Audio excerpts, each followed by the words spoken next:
Assalamualaikum warahmatullahi wabarakatuh. Innal hamdalillah nahmaduhu wa nasta'inuhu wa nastaghfiruh wa na'udzu billahi min shururi anfusina wa min sayyiati a'malina. May yahdihillahu fala mudilla lahu wa may yudlil fala hadiya lahu. Asyhadu an la ilaha illallah wahdahu la syarika lahu wa asyhadu anna Muhammadan 'abduhu wa rasuluh la nabiyya ba'dahu. Wa qala Allah ta'ala: Ya ayyuhalladzina amanu taqullaha haqqa tuqatih wa la tamutunna illa wa antum muslimun, amma ba'd. Jadi alhamdulillah, syukur pada Allah Subhanahu wa taala di atas segala limpah kurnia Allah kurniakan. Allah yang anugerahkan iman Islam, kesihatan, keafiatan, bagi kita ruang dan peluang untuk sama-sama talabul ilm. Mudah-mudahan diberi kita kefahaman firman Allah dan sabda Nabi sallallahu alaihi wasallam. InsyaAllah kita akan mulakan dengan baca suratul Kahfi 10 yang awal insyaAllah. Al-Fatihah. A'udzubillahi minasyaitanir rajim. Bismillahirrahmanirrahim. Alhamdulillahi rabbil alamin arrahmanir rahim maliki yaumiddin. Iyyaka na'budu wa iyyaka nasta'in. Ihdinas siratal mustaqim. صراط الذين أنعمت عليهم غير المغضوب عليهم ولا الضالين آمين. أعوذ بالله من الشيطان الرجيم. بسم الله الرحمن الرحيم. الحمد لله الذي أنزل على عبده الكتاب ولم يجعل له عوجا قيما لينذر بأسا شديدا من لدنه ويبشر المؤمنين الذين يعملون الصالحات أن لهم أجرا حسنا ماكثين فيه أبدا وينذر الذين قالوا اتخذ الله ولدا ما لهم به من علم ولا لآبائهم كبرت كلمة تخرج من أفواههم إن يقولون إلا كذبا فلعلك باخع نفسك على آثارهم إن لم يؤمنوا بهذا الحديث أسفا إنا جعلنا ما على الأرض زينة لها لنبلوهم أيهم أحسن عملا وإنا لجاعلون ما عليها صعيدا جرزا أم حسبت أن أصحاب الكهف والرقيم كانوا من آياتنا عجبا إذ أوى الفتية إلى الكهف فقالوا ربنا آتنا من لدنك رحمة وهيئ لنا من أمرنا رشدا صدق الله العظيم. Jadi insyaAllah mudah-mudahan dengan bacaan suratul Kahfi yang kita baca, Allah Subhanahu wa ta'ala lindung kita daripada fitnah Dajjal, fitnah kehidupan dan fitnah kematian insyaAllah. Sambungan dengan suratul Hasyr yang lepas. Dalam suratul Hasyr dipanggil surah-surah musabbihat, surah-surah yang dimulakan dengan lafaz tasbih. Dia ada 7 surah dalam Al-Quran yang dimulakan dengan lafaz tasbih. Daripada 114 surah, ada surah-surah yang dimulakan dengan tasbih. Salah satu suratul Hasyr. Dan surah yang kita baca tadi, surah apa? Surah tadi Hamdalah. Dia ada surah-surah yang dimulakan dengan Alhamdulillah. Alhamdulillah tu lafaz, orang panggil Hamdalah. Kalau orang suruh baca Hamdalah, Alhamdulillah. Ada surah-surah dimula dengan Hamdalah, seperti surah Fatihah yang kita selalu baca, suratul Kahfi yang kita baca tadi. Ni surah-surah, ada 5 surah dimulakan Hamdalah. Ada surah yang dimulakan dengan tasbih, dipanggil surah-surah musabbihat, surah-surah yang dimulakan dengan lafaz tasbih. Sabbahalillah atau yusabbihu lillah atau sabbihisma rabbikal a'la. Dan ada surah yang dimulakan dengan ya ayyuhalladzina amanu. Allah kata ya ayyuhallazina amanu la tuqaddimu baina yadayillah. Allah seru hanya orang beriman. Allah tak kata manusia. Allah kata wahai orang yang beriman. Mana orang beriman kena ambil tahu, kena ambil cakna. Mana sebab Allah fokuskan ya ayyuhallazina amanu. Dan dia dalam Al-Quran Allah bila berkhitab dengan orang beriman ni ada berapa tempat? Siapa dia ingat? Kelas saya ada sebut ni. Ada sebut tak sebut, ingat tak ingat, saya tak tahulah kelas mana yang sebut tu. Ada berapa tempat? Kita banyak jumpa ya ayyuhallazi tiap-tiap Jumaat. Ya ayyuhallazina amanu atiullaha wa atiur rasul. Kalimah ya ayyuhallazi, Allah kata wahai orang beriman. Ada berapa tempat? Siapa ingat? Nak bagi hadiah ni.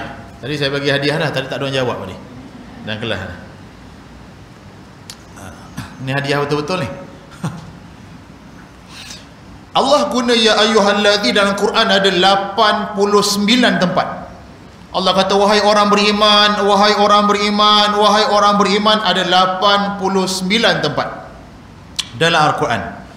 Sebab itu kita tahu mana Allah ulang, mana benda tu kita kena ambil kisah. Jadi dalam ayat ni yang lepas kita telah bahaskan, Allah kata bertasbih bagi Allah. Subhanallah, mana telah bertasbih bagi Allah. Semua makhluk bertasbih pada Allah Subhanahu wa taala. Dan tasbih ni juga menjadi bacaan dalam sembahyang kita. Seperti satu orang bila dia sembahyang, dia rokok tadi, dia baca apa? Subhana rabbiyal azimi wa bihamdi. Dia bertasbih pada Allah. Satu orang ketika dia sujud, dia bertasbih pada Allah Subhanahu wa taala. Cuma ketika Nabi SAW Nabi wafat umur 63, ketika hayat Nabi SAW, Aisyah radhiyallahu anha kata ketika akhir hayat, ketika Nabi masuk umur 60. Mana orang umur 60 kena ingat, sebab saya muda lagi dengan yang 60, yang 40 kena ingat jugalah. Nabi SAW, Nabi kerap baca dalam rokok dan sujud dia. Nabi baca dalam rokok dan sujud dia, Nabi baca apa? Subhanakallahumma rabbana wa bihamdika Allah maghfirli. Makna lafaz tasbih juga. Jadi tak ada masalah. Lafaz tasbih, cuma yang kita baca tu yang kita belajar daripada sekolah agama lagi. Sampai sekarang kita baca. Tak ada ubah-ubah. Memang itulah kita baca. Ada tak selain daripada tu? Ada. Satu orang boleh selain daripada subhana rabbiyal a'la ke subhana rabbiyal azim, satu orang boleh baca apa? Satu orang baca boleh subuhun qudus rabbul malaikati waruh. Cuma bacaan ni popular bulan Ramadan je. Sebenarnya boleh baca dalam rokok dan sujud. Nabi pernah baca. Dan ketika hayat Nabi akhir, Nabi hampir hayat dia umur 60, Aisyah radhiyallahu anha kata Nabi berzikir dalam rokok dia dengan sujud dia, subhanakallahumma rabbana wa bihamdika Allahumma ghfirli. Senang aja. Mana kita boleh lepas ni, selain daripada kita nak baca subhan rabbiyal a'la, subhan azim, kita boleh baca dalam rokok dan sujud. Cuma istimewa tasbih ni dihimpun dengan doa. Dihimpun. Macam kita baca subhan rabbiyal azim bihamdi, dia tasbih. Maha suci Allah, Rabb yang maha agung dalam rokok. Bila kita sujud, kita kata maha suci Allah, Rabb yang maha tinggi, dan segala puji-pujian bagi dia. Nabi SAW bila Nabi akhir hayat, Nabi gemar dalam riwayat Bukhari dan Muslim, Nabi baca subhanakallahumma, senang aja, subhanakallahumma rabbana wa bihamdika Allah maghfirli. Makna dia bertasbih, makna mensucikan Allah Subhanahu wa taala. Subhanakallahumma rabbana, Allah yang Rabb kami, wa bihamdika, dan segala puji-puji bagi dia, Allah maghfirli, ya Allah ampunkan aku. Doa ni, zikir ni Nabi kerap baca ketika akhir-akhir hayat Nabi SAW, ketika Nabi rokok dan sujud. Mana boleh. Itu tak masuk juga lafaz tasbih. Jadi pada ayat yang dua yang lepas, Allah Subhanahu wa taala kata huwallazi akhrajal ladzina kafaru. Bila Allah kata semua makhluk bertasbih, Allah cerita dengan Nabi SAW bagaimana kisah yang saya sebut yang lepas, pengusiran Bani Nadhir. Pengusiran Yahudi Bani Nadhir. Satu kelompok Yahudi yang pernah duduk di Madinah dan dihalau oleh Nabi SAW. Mereka berhimpun di satu tempat nama Khaybar. Khaybar, mana Yahudi yang pertama dihalau siapa? Pertama kelompok Yahudi yang dihalau oleh Nabi, Bani Qainuqa. Yahudi ni banyak kabilah, dia macam Arab juga, banyak kabilah. Kabilah yang pertama sekali kena halau Bani Qainuqa. Dia kena halau. Kena halau duduk kat mana? Dia Port Khaybar. Ada yang ke Syam, ada yang ke Yaman. Yang mana ada setengah-setengah, kebanyakan duduk Khaybar. Sebab itu kita kata ke Syam. Ya, dia berjalan sampai Syam. Kat Yaman pun ada. Sebab itu kalau kita tahu sejarah Syiah ni Yahudi daripada mana? Yahudi daripada Yaman. Abdullah bin Sabah tu Yahudi daripada Yaman yang pura-pura masuk Islam. Kena halau tu mereka duduk ke Syam, ke Yaman, dan kebanyakan mereka duduk di Khaybar. Jadi bila Bani Nadir dihalau, mereka pun sama duduk di Khaybar. Bila Bani Quraizah tahun kelima kena halau, duduk kat situ juga. Sebab itu ada sejarah dalam Islam penaklukan Khaybar. Mana Allah beri penaklukan, kemenangan Islam dalam perang Khaybar, penaklukan Khaybar. Yang kalau siapa ingat kisah penaklukan Khaybar yang menyebabkan Nabi SAW pernah diracun oleh satu orang wanita nama dia Zainab Al-Yahudiyah. Nama dia Zainab juga sebab dia duduk dengan Arab, nama macam Arab juga. Bila Nabi SAW tapi bukan Zainab, jangan kata siap nama Zainab ada ni. Tak, maaf nama Zainab. Zainab ni nama siapa? Zainab nama anak Nabi SAW. Cuma dia orang Arab, dia nama pun sama je. Yang Nabi kena racun. Sebab itu bila dalam penaklukan Khaybar, Nabi doa supaya Madinah jadi tanah haram. Sebab itu sampai hari ini kalau kita pergi umrah, pergi haji, dia panggil dua tanah haram. Tanah haram di Mekah, tanah haram di Mekah kerana doa Ibrahim alaihissalam. Allah SWT, Nabi SAW bersabda, Nabi kata, Inna Ibrahim harrama Makkata wa da'alaha. Sesungguhnya Ibrahim alaihissalam telah menjadikan bumi Mekah tanah haram, dan Ibrahim doakan bagi penduduk Mekah. Dan Nabi SAW kata, aku menjadikan Madinah jadi tanah haram bila? Madinah jadi tanah haram dalam sejarah selepas penaklukan Khaybar. Bukan Nabi masuk Madinah jadi tanah haram, tak. Ibrahim tak apa, dah awal lagi. Madinah jadi tanah haram masa penaklukan Khaybar, bukan mula hijrah, bukan. Sebab itu ada orang kata, baru ni satu orang dia bercakap, dia kata tanah haram dekat Madinah ni, tanah haram bila Nabi hijrah jadi tanah haram. Tu dia tak belajar sejarah. Sejarah tanah haram di Madinah ketika penaklukan Khaybar. Nabi doa kepada orang Madinah dan jadilah tanah Madinah haram. Tanah haram dipanggil haramain. Jadi pada ayat kedua ni Allah kata wa qadhafa fi qulubihimur ru'b. Sambungan yang lepas Allah kata kami campakkan, wa qadhafa fi qulubihimur ru'b. Allah kata kami campakkan ketakutan dalam hati-hati mereka, orang-orang Yahudi. Kadang-kadang bila satu orang dia ada kekuatan, ada ekonomi, politik, segala-galanya, dia rasa dia kuat. Sebab Yahudi, kenapa dia cakap gini? Kenapa Allah letak ketakutan? Sebab sebelum tu, semasa perang Badar, masa perang Uhud, orang-orang Yahudi Bani Nadir pernah menyakiti Nabi dengan perkataan dia. Dia pernah kata apa? Bila orang Islam menang dalam perang Badar, bila orang Islam dalam perang Uhud diuji, Yahudi Bani Nadir dia kata Muhammad berperang dengan orang Mekah, tak apalah. Dia berperang orang Mekah, tak apalah. Dia kata cuba perang dengan kami. Perkataan dia, cuba dia perang dengan kami. Dia tahu siapa kami. Makna nak kata dengan kekuatan ramainya dia, ekonomi, dia pernah berkata gitu. Jadi Allah kata wa qadhafa fi qulubihimur ru'b. Allah campakkan ketakutan dalam hati dia. Sebab bila Nabi SAW berdoa, Nabi munajat pada Allah Subhanahu Wa Taala, siapa yang letak ketakutan tu? Orang yang hebat, yang kuat jadi penakut. Allah kata wa qadhafa fi qulubihimur ru'b yukhribuna buyutahum bi aydihim wa aydil mu'minin. Ketika tu bila mereka lihat, mereka robohkan rumah-rumah mereka dengan tangan-tangan mereka. Sebab mereka dalam kota. Saya sebut yang lepas, Bani Nadir ni kedudukan dia dalam 3 km lebih daripada Masjid Nabawi. Dia ke utara tu, ke Masjid Quba tu, jalan kat situ dia lebih kurang 3 km. Kalau kita daripada Masjid Quba tu nak pergi perkampungan tu dah lebih kurang dalam 2 kilo dah, 2 batu. Kalau kita berjalan kan, jalan kat situ, jalan tak ada macam jauh sebab kedai tepi je. Tapi perkampungan Nadir tu ada, orang Yahudi tak adalah. Kesan sejarah tu ada. Nabi pergi, Allah campak ketakutan. Allah campak ketakutan sehingga mereka robohkan. Yukhribuna buyutahum biaidihim wa aidil mu'minin. Mereka robohkan rumah-rumah mereka. Kerana apa? Mereka takut. Nabi SAW datang dengan Nabi dah beri amaran. Nabi hantar satu orang utusan, Muhammad bin Maslamah hantar utusan, mereka kena keluar daripada perkampungan mereka. Jadi mereka tak keluar sebab apa?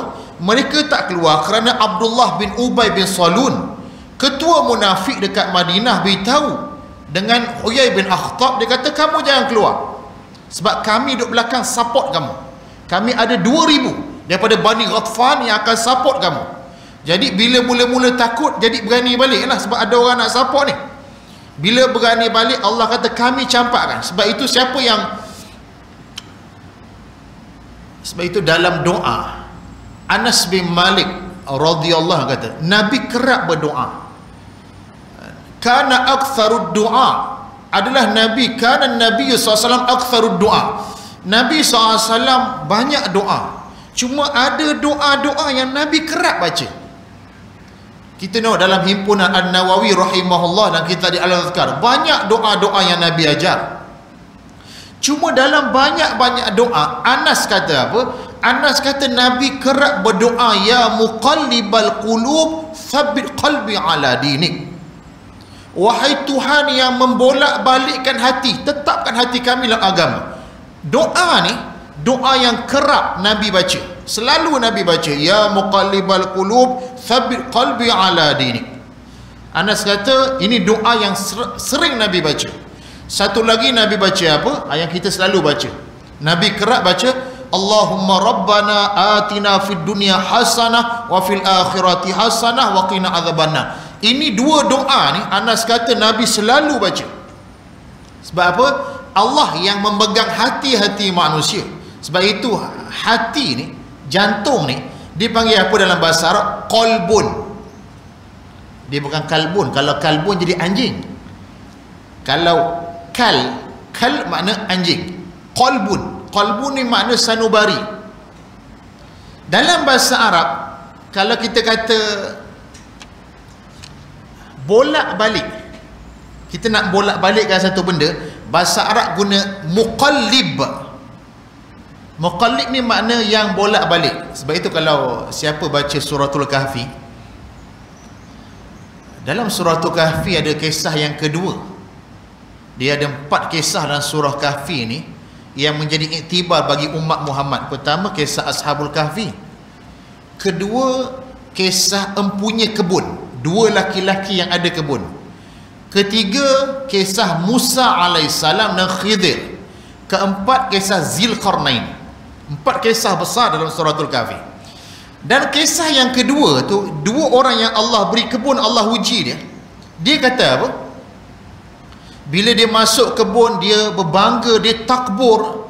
Dia kata, ma azunnu an tabida hadhihi abada. Kebun aku ni, aku sangka memang tak ada siapa-siapa yang boleh binasakan dia. Dia cakap itu. Wa dakhala jannatahu wa huwa zalimun li nafsi.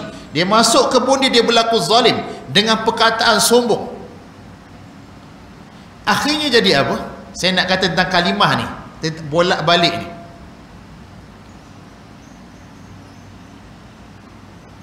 Bila dia masuk kebun, dia kata qala lahu sahibuhu wa huwa yuhawiruhu akafarta billadhi khalaqaka min turab thumma min nutfatin thumma sawaka rajula lakinnahu wallahu rabbi wa la usyriku bi rabbi ahada. Lala dia kata apa dalam ayat tu? Dia kata yuqallibu kaffaihi ala ma. Dia masuk kebun dia, esoknya dia kata kebun ini tak akan binasa. Dengan teknologi kemajuan tak akan binasa. Ma azunnu an tabida hadhi abada. Tiba-tiba dia masuk kebun, apa jadi kebun dia? Habis, binasa semua. Allah kata apa? Yuqallibu. Ni saya nak sebutkan kalimah tadi. Yuqallibu kaffai, dia masuk kebun dia buat gini tangan dia. Dia membolak-balikkan. Yuqallibu kaffai ni makna membolak-balikkan tapak tangan dia. Saya nak kata tentang kalimah qallaba. Yuqallib makna bolak-balik. Sebab itu kalimah membolak-balik ni asal daripada kalimah qalbun. Sebab hati kita jenis bolak-balik. Kita duduk kat sini tetap begini, nengok kat sini boleh jadi grup ni pula. Sebab itu kita doa pada Allah, ya muqallibat, wahai Tuhan yang bolak-balikkan hati, tetap hati aku dalam iman. Kadang-kadang dengar orang tu boleh jadi betul, dengar yang puak tu jadi gitu. Dia bukannya macam setengah-setengah orang, dia boleh lompat kan? Makna tetapkan hati dalam ya muqallibal qulub tsabbit qalbi. Sebab Allah pegang hati-hati manusia. Untuk campakkan ketakutan itu mudah bagi Allah Subhanahu wa taala. Allah campakkan. Dan Allah firman, walaula an kataballahu alaihimul jala fa'tabiru ya ulil absar. Allah kata, ambil iktibarlah wahai orang-orang yang punya penglihatan. Allah kata, bila mereka Yahudi Bani Nadhir, Nabi dah beri amaran keluar daripada Mekah 10 hari, daripada Madinah 10 hari. Mereka ada kekuatan dengan perkataan Abdullah bin Ubay bin Salul. Akhirnya Nabi datang. Nabi datang dengan tentera, dengan batalion. Mana ketika tu Islam punya kekuatan. Hari ni bila orang Islam dibunuh, kita tak boleh buat apa. Walaupun negara-negara Islam, negara-negara yang sepadan dengan negara Palestin itu negara yang kaya. Saya ingat satu orang syekh daripada Jordan, dalam satu YouTube dia kata apa, orang tanya dia dalam satu kuliah tentang isu Palestin ni tak habis-habis. Dia kata, sampai bila isu ni akan berlaku? Dan apa dia kata, apa fungsi orang Islam, negara-negara Islam, OIC dan segalanya? Syekh ni jawab apa? Syekh ni jawab, dia kata, wallahi, demi Allah, kemenangan tu pasti akan datang. Sebab Nabi SAW kata kemenangan tu akan datang. Nabi kata, la tazalu ta'ifatun min ummati zahirina 'alal haq la yadhurruhum man khadhalahum hatta ya'tiya amrullah. Akan sentiasa ada umat aku akan dimenangkan oleh Allah Subhanahu wa taala. Nabi kata akan ada sampai bila-bila umat aku yang akan dimenangkan oleh Allah Subhanahu wa taala. La yadhurruhum man khadhalahum. Tidak siapa kasih mudarat dekat mereka. Orang yang benci mereka ke orang yang nak sekat mereka tak boleh. Hatta ya'tiya amrullah. Sehingga dia jawab apa? Bila kemenangan ni datang. Daripada hadis tu Nabi kata kemenangan tu akan datang. Syekh ni kata bila suatu hari kemenangan tu akan datang. Ketika tu orang-orang Islam, orang-orang Palestin, mereka hanya memuji Allah Subhanahu wa taala aja. Mereka tak muji. Kadang-kadang setengah negara Islam yang bacul, yang kadang-kadang ada kekuatan tenteranya, kita tengok kadang-kadang kan. Tak apa kan, ada rakaman kan. Dia bila hari merdeka ni sesebuah negara, dia ada merdeka, kita tengoklah dekat YouTube ni, kita tengok kemerdekaan sesebuah negara. Nak negara Arab. Dia akan, bila hari merdeka, dia akan tunjuklah kekuatan armada dia dengan perbelanjaan untuk pertahanan negara tu. Kadang-kadang mengalahkan negara kita belanja ni dengan jet pejuang, kekuatan dengan beratus bilion habis. Ditunjuk kekuatan jet, kapal. Kita tengoklah kat YouTube, boleh tengok perayaan negara pasir berdengung, pasir dua butir, kita tengok, ish, hebat. Tapi dengan hebat-hebat tu tak boleh buat apa. Sehingga Syekh ni kata, kalau kemenangan tu datang suatu hari nanti, mereka tak muji negara-negara ni. Mereka tak kata, oh kerana negara Islam ni tolong kami. Oh kerana tak. Mereka akan muji Allah Subhanahu wa taala yang beri kemenangan tu. Sebab tu Allah kata, fa'tabiru ya ulil absar. Ambil iktibarlah wahai orang yang ada penglihatan, lihatlah bagaimana Allah beri kemenangan dekat Nabi SAW. Allah akan beri kemenangan kepada kamu. Sebab Tuhan yang sama, kamu iman dengan Nabi yang sama, kitab yang sama, kemenangan akan datang. Cuma kadang-kadang kemenangan tu ditangguhkan Mungkin kita tak melihat, suatu hari nanti anak-anak cucu kita akan melihat bila kemenangan tu datang. Tadi imam baca surah yang kedua, rakaat apa? Imam baca idza jaa nasrullahi wal fath. Idza jaa ni makna qad, sesungguhnya qad jaa, telah datang kemenangan, pertolongan, al fath, dan kemerdekaan. Bila kemenangan tu datang, Allah kata ayat 2 nombor apa? Allah kata apa? Wa ra'aitan nas yadkhuluna fi dinillahi afwaja. Kamu lihat manusia akan lihat kebenaran tu, mereka akan masuk agama Allah berbondong-bondong. Ayat yang ketiga kata apa? Allah kata fasabbih bihamdi rabbika wastaghfir. Bertasbih kerana Allah, puji Allah yang beri kemenangan, dan istighfar pada Allah, bukan sebab kamu kemenangan tu datang. Istighfar. Kemenangan datang daripada siapa? Daripada Allah Subhanahu wa taala. Sebab itu Allah kata fa'tabiru. Ambil iktibarlah wahai orang-orang yang punya penglihatan. Sebab itu Al-Quran dia bukan buku cerita. Nak cerita kisah tu cara detail, bukan. Quran kitab yang bila Allah turunkan, Allah nak manusia ambil iktibar pada cerita. Bukan nak cerita dalam kuliah begini bagaimana, tak. Ambil iktibar pada cerita. Kita lihat bagaimana kemenangan tu datang dengan kepada Nabi SAW dengan sahabat-sahabat, dan kemenangan sama akan datang kepada umat Nabi SAW. Dan Allah kata walaula an kataballahu alaihimul jala la'adzabahum fid dunya walahum fil akhirati adzabun nar. Kalaulah tidak kerana ketetapan Allah al-jala, jala ni mana penghalauan, Allah halau dia guna kalimah jala. Jala ni mana Allah halau. Allah kata Allah halau Yahudi daripada Madinah, dan Allah kata la'adzabahum fid dunya, pasti kami akan azab mereka di dunia. Azab apa di dunia? Azab yang mana mereka menjadi pelarian dalam hidup ni. Kisah Yahudi ni panjang. Sebelum Nabi datang, dia daripada Syam dibunuh, duduk kat mana semua dibunuh, lari sampai ke Madinah. Lepas tu duduk Madinah, duduk nak bunuh Nabi, dihalau di Khaybar. Bila Islam tawan Khaybar, mereka ni duduk tak ada negara. Sehingga tiba-tiba mereka mengklaim mereka ada negara di Israel. Dikata negara, sebab itu Malaysia tidak mengiktiraf, walaupun dunia mengiktiraf, kita mengiktiraf Israel sebagai negara. Mereka pendatang, dia masuk rumah orang, dia menjajah, itulah sifat dia. Sebab itu Allah kata apa? Bila kisah Allah kata min ajli dhalik, kerana demikian itulah perangai orang Yahudi, Allah kata katabna ala bani Israel, kami telah tetapkan ke atas Bani Israel annahu man qatala nafsan bighairi nafsin aw fasadin fil ard, siapa yang bunuh satu jiwa yang Allah haramkan bunuh, aw fasadin fil ard, atau mereka buat kerosakan di muka bumi. Dan dua-dua sifat ni ada kat Yahudi. Dua-dua yang Allah cakap dalam Quran, yang Allah kata apa? Pertama, mereka bunuh satu jiwa yang Allah haramkan bunuh. Makna kes bunuh ni tak boleh bunuh orang masing-masing sebarang.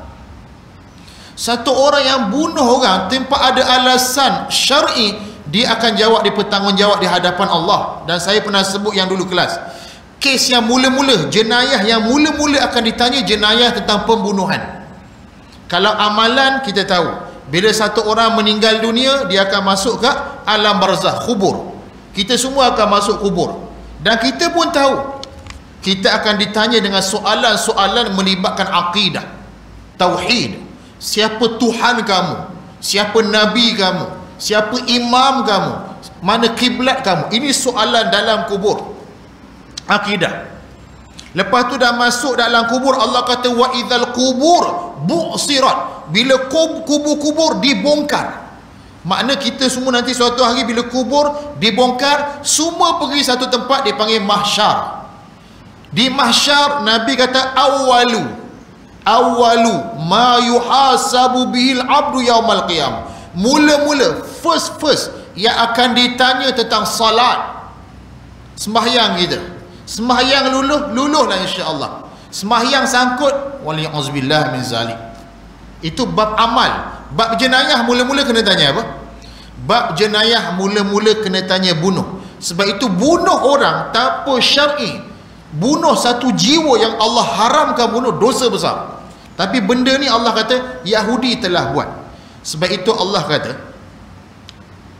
bila mereka ni tahan tangan mereka daripada bunuh. Allah kata, wa man ahyaha faka'annama ahyan nasa jami'a. Allah kata ke orang Bani Israel, Allah kata, siapa di antara kamu ahyaha, mana tak bunuh, beri kehidupan pada orang lain, faka'annama ahyan nasa jami'a, seolah-olah kamu telah beri kehidupan bagi umat manusia. Makna kalau ambil ayat ni, ulama-ulama tafsir kata, kalaulah orang Yahudi hari ni hentikan pembunuhan, orang Yahudi berhenti melakukan kerosakan, dia kata apa? Allah kata ahyaha faka'annama ahyan nasa jami'a. Makna tidak ada kes bunuh tapi tak banyak dekat dunia ni, tapi kes bunuh telah dibuat oleh mereka. Sebab itu Allah kata la'adzabun fid dunya, Allah azab mereka di dunia. Azab apa? Allah tarik kadang-kadang dalam hidup ni kebahagiaan. Kita nampak dia ada kekuatan, dia takut tak?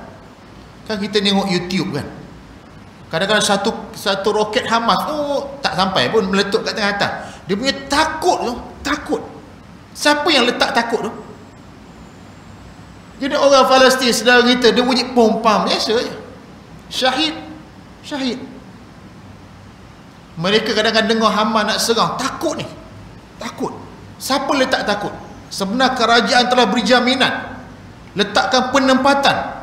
Baru ni diletak, dia kata antara penempatan yang termahal di dunia, di Tel Aviv, di Israel dan yang terbaru keluarkan. Makna dengan segala kecanggihan, segala kekuatan yang ada, siapa yang letak takut tu?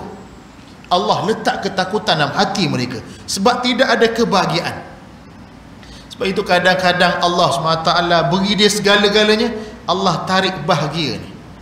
Orang-orang beriman Allah letak bahagia. Sebab itu kalimah bahagia ni tak banyak dalam Quran. Saya pernah sebut kalimah bahagia ni berapa banyak dalam Quran? Sa'adah ni kalimah satu yang dalam Quran hanya satu tempat je. Dalam banyak-banyak ayat Quran tu, banyak-banyak kalimah bahasa Arab dalam Quran, satu tempat je kalimah sa'adah. Itu pun Allah kata wa ammal ladzina su'idu, sesungguhnya orang yang sa'adah, orang yang berbahagia, fa fil jannati khalidina fiha, kami akan tetapkan di dalam syurga. Mana kebahagiaan. Berapa ramai kadang-kadang kita tengok orang dalam biasa, tapi Allah beri bahagia dalam keluarga dia. Manusia menyangka kadang-kadang kesenangan, takhta, dia bahagia. Sebab itu saya tengok satu perkataan satu orang tabi'in, Sufyan As-Sawri. Dia kata kalaulah raja-raja, sultan-sultan ni boleh beli bahagia, kebahagiaan ni, kalau raja-raja sultan boleh beli, pasti dia akan minta daripada kami tabi'in untuk doa untuk mereka. Walaupun kita nampak kemampuan, kehebatan dia dengan kerajaan dia, tapi tak semesti Allah beri kebahagiaan. Kalau tanya dia cara detail, bahagia tak? Dia rasa macam tak tenang. Kata tak tenang, duk kereta banyak tu. Tak tenang dia tu. Dah kata kerajaan, tak tenang. Sebab orang bila Allah kasih dia main kaya, masih kerajaan, dia makin takut pada miskin, dia makin takut pada kesusahan.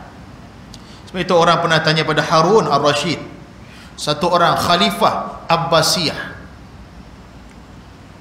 Dia kata, apa yang kamu takut dalam hidup kamu? Sebab kita kan banyak takut. Takut miskin, takut hantu, takut apa? Macam-macam takut kalau orang tanya kita. Takut kena vaksin yang ketiga pula, booster ni. Macam-macam takut. Yang tak takut Tuhan je. Orang tanya dia, apa yang kamu takut dalam hidup kamu? Harun jaga apa? Dia kata, aku dalam jujur dia. Dia kata dalam hidup ni aku paling takut bila kalau Allah tarik kerajaan daripada aku. Abbasiyah ni kerajaan hebat. Siapa belajar kerajaan Abbasiyah, 1/3 dunia bawah ta'aluk dia. Bukan satu state, 1/3 dunia. Bayang kalau satu negeri dengan kekayaan dia pun dah kaya dah.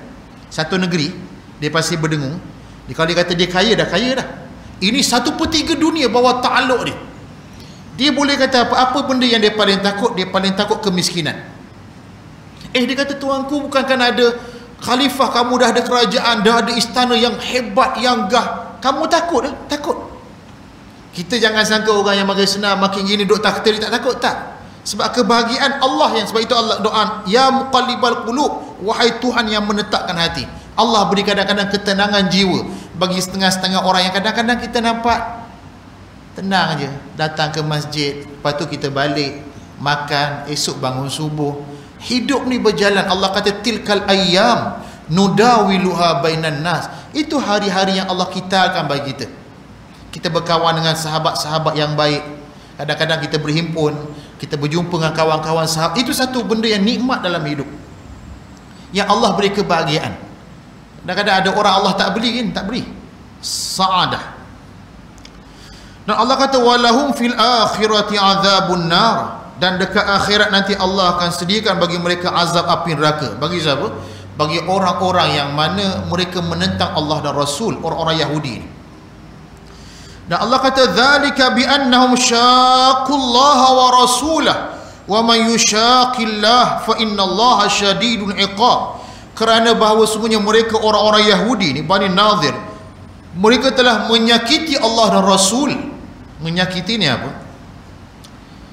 Kadang-kadang dia bila buat satu benda yang telah dibuat perjanjian dengan Allah, dia telah buat perjanjian dengan Nabi SAW, piagam Madinah. Bila Nabi masuk hijrah Madinah, dia ada piagam perlembagaan yang mana orang-orang yang bawah ta'aluk, yang duduk bawah kuasa Madinah, kuasa Nabi, kena akur.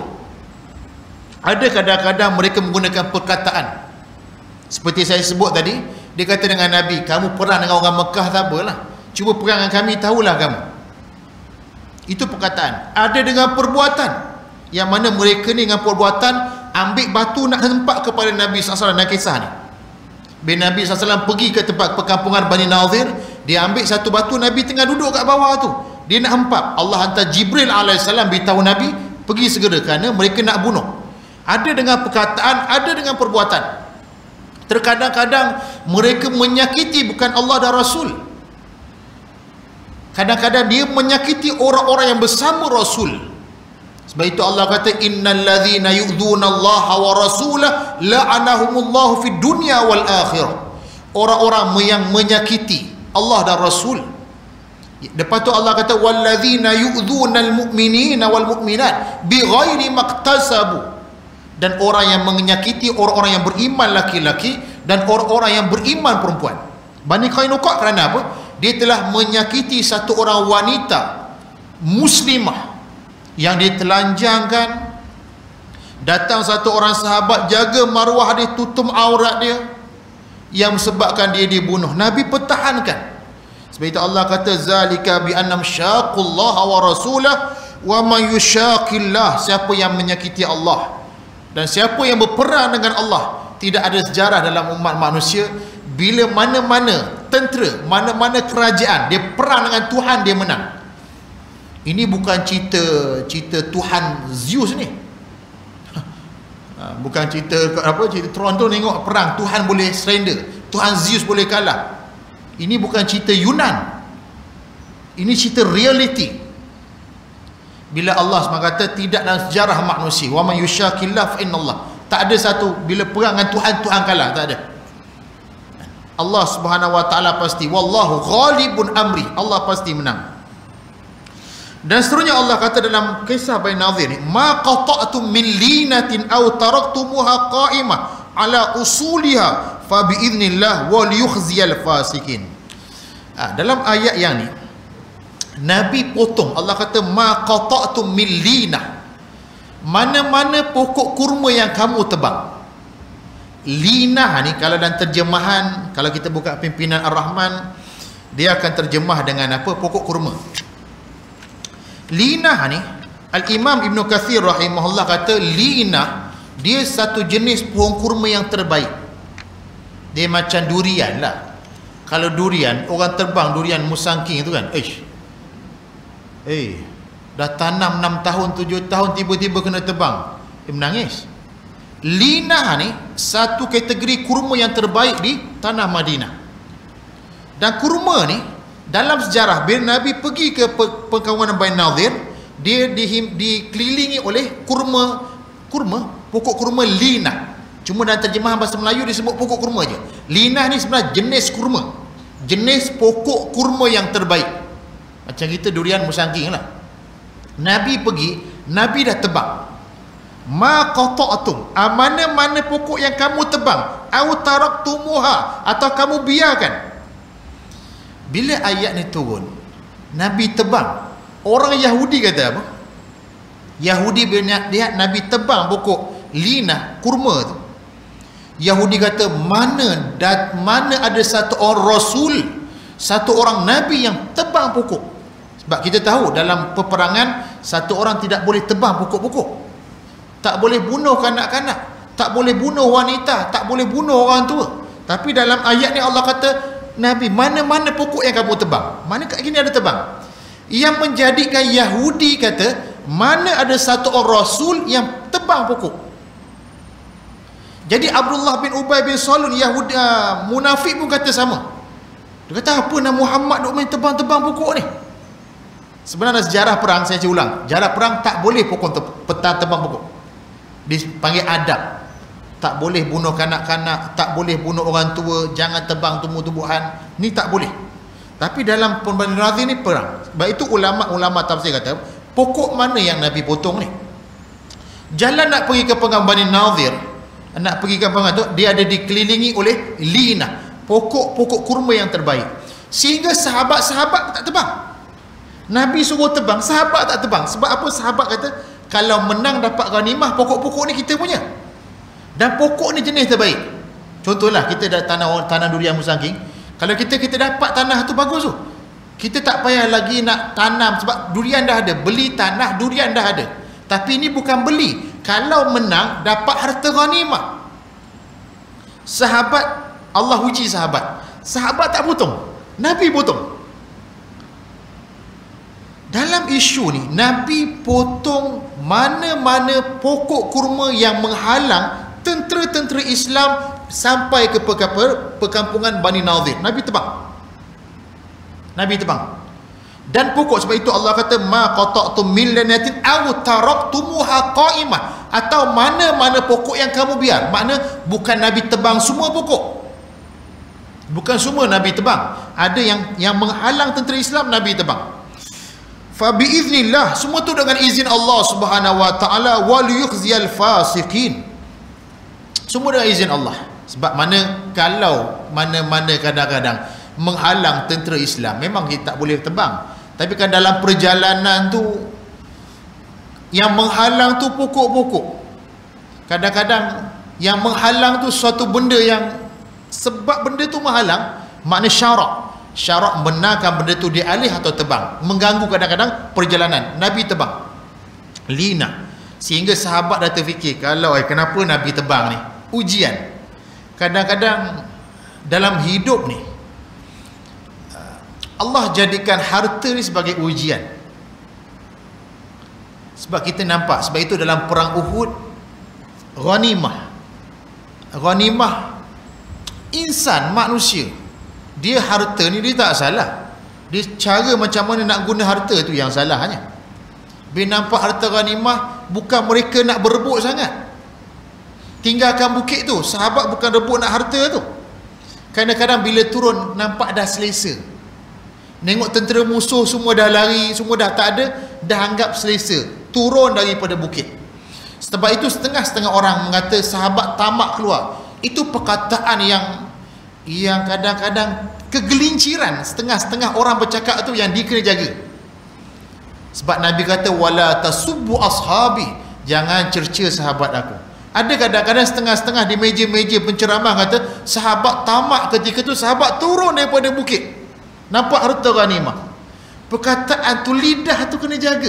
Kita nak jaga, nak cakap pada satu orang ni, nak cakap pada satu orang kegelinciran, lidah ni bahaya.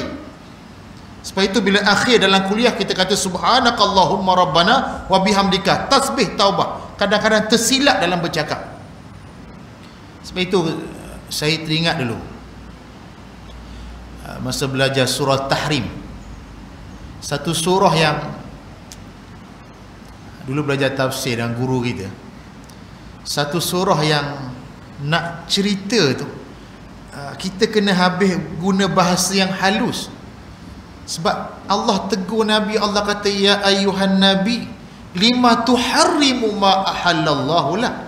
Wahai Nabi, kenapa kamu haramkan apa yang Allah halalkan? Allah kata tabtaghi mardata azwaj. Ada kamu buat ni kerana nak redha isteri kamu? Kita belajar ayat ni, surah ni, kita menggunakan bahasa yang paling halus. Bagaimana kita sebagai umat Muhammad nak menyantuni Muhammad sallallahu alaihi wasallam. Kita tak kata lebih-lebih. Kita bahasa walaupun Allah tegur, tapi kita sebagai umat yang belajar kadang tafsir, kita menggunakan habis-habis ayat dalam menyantuni Nabi sallallahu alaihi wasallam. Sebab itu Allah kata Nabi terbang, sahabat tak nak terbang. Kalau sahabat kata kalau terbang rugilah, sebab kurma ni kurma terbaik di Madinah. Kurma sampai sekarang pun kurma terbaik kurma apa? Orang kata kurma ajwa. Kurma ajwa tu kerana ada hadis dia. Kurma yang paling baik kurma apa? Kurma yang mekjul yang besar tu. Harga dia pun lain. Kalau kita tengok kat Plaza Pelangi tu, kita tengok kat Plaza Pelangi tu, kalau nak Ramadan dia jual dalam kotak. Kita tengok kat cold storage tu, dia ada kurma kan, kita jual. Kita pergi tengok. Kita tengok, ingat daripada Saudi ke, daripada Qatar ke, daripada Emirates ke, kurma tu daripada mana? Kurma tu daripada Amerika. Baca sejarah dia, buka Google, tengok depannya yang siapa pempunya dia tu? Pempunya satu orang Yahudi. Kita jangan pelik dia, sebab Tuhan kasih dia.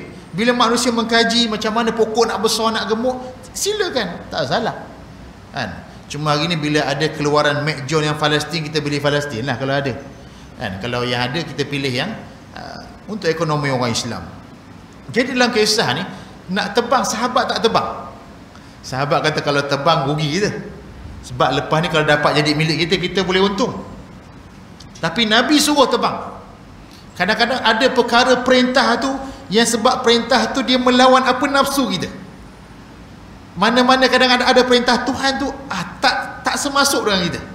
Kadang-kadang kita mengamalkan agama dengan sesuai dengan kehendak kita.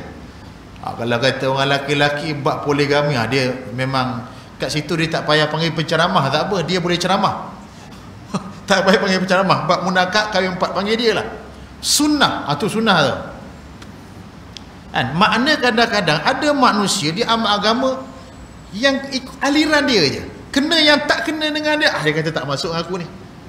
Begitu je bila sahabat nak terbang, Nabi suruh terbang, pokok dia kata kalau aku terbang ni rugi, sebab ni jadi milik kita lepas ni, kita akan menghasilkan buah, kita ada untung tiap-tiap tahun. Tapi Nabi perintah terbang, kena terbang.